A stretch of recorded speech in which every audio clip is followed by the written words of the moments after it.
and I don't care if this go viral or none of that shit. I'm from Houston, and if somebody would have done something to Megan in this city, we would have rolled. Megan in L.A. by herself.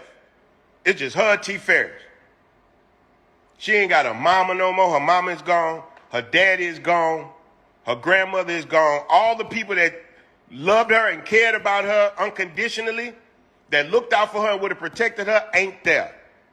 So as an OG in Houston, I'm standing up. Tory Lanez did some whole ass shit. Period. Yeah, I know Tory. I know his manager. I know all of them, man. Fuck all that, though. Fuck all that.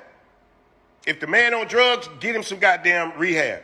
If the man got mental health issues, get him some therapy. But you're not just going to sit here and shoot this girl and we not say nothing. This shit not real. This is not real nigga shit. It's not. Anytime a man hurts a woman, that's obsession. That ain't love. That's obsession.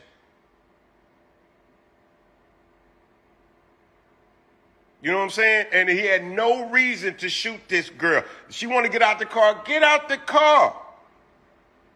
You get into it with your gal, she mad, let me out. Pull the fuck over.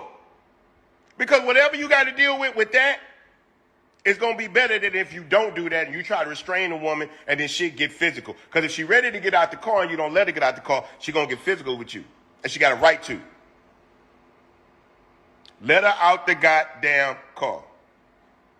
No, he ain't from New York, he from Canada. So at the very least, they going to deport his ass. He got to go back to Canada. But when nobody's talking about it because it's a black woman, y'all can say what y'all want. That's just what it is. If Benji, the twin from Good Charlotte, had put his hands on Cameron Diaz or somebody, you let one of these actors or somebody that fuck with one of these white women in Hollywood, put your hands on Alyssa Milano and see what happens. Put your hands on Lady Gaga and see how quick they lock your ass up.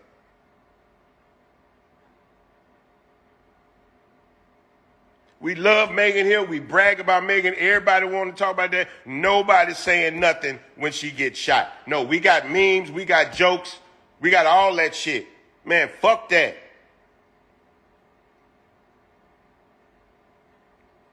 That shit's supposed to be on the 5:30 national news. Constantly. That shit ain't even, I'm in Houston. I don't think they ever talked about it on local news here. That's a Houstonian. And yeah, she did, and God bless our black women, because black women be knowing black men be in the wrong, and they still stand up for black men. Why? Because they know what white people do to black men. This is why black women are so hesitant to speak up to speak against black men, because black women know how the legal system will treat black men. They know how white America will treat black men when they do something wrong, and black women bite their tongue behind the shit that we do. They've done it for centuries. They put themselves in front of us constantly. You look at any civil rights movement, you look at segregation, Jim Crow, civil rights, everything. Black women on the front line. Black women on the front line. She wasn't just scared. She wasn't just scared for herself, because she's in a position now where she know that they can't touch her no more. She was scared of what was going to happen to him. If you go back and look at that live, you'll see it. She was worried about what would happen to him. She didn't want him to lose his career, because it's so hard for black men to get that kind of employment, to make that kind of money in America. She know how hard it is for a black man to be successful in this America, to beat the conditions that hold us down in America.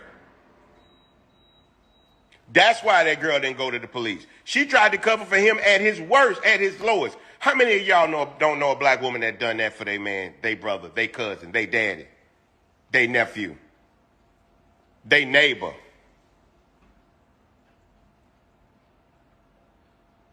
Black women have been protecting black men since the beginning of time. We talking about Tory Lanez. We talking about Tory Lanez. She wasn't scared of Tory Lanez once that shit happened. She wasn't scared when it happened. She probably was shocked. But I don't believe for a second that Megan Thee Stallion is scared of Tory Lanez. Because Megan got a bodyguard that literally said, if I would have been there that night, that shit wouldn't have happened, and we know why. I understand that kind of talk. Because he's a black man that know he has to protect her. She ain't got nobody else to protect her. He took that on himself.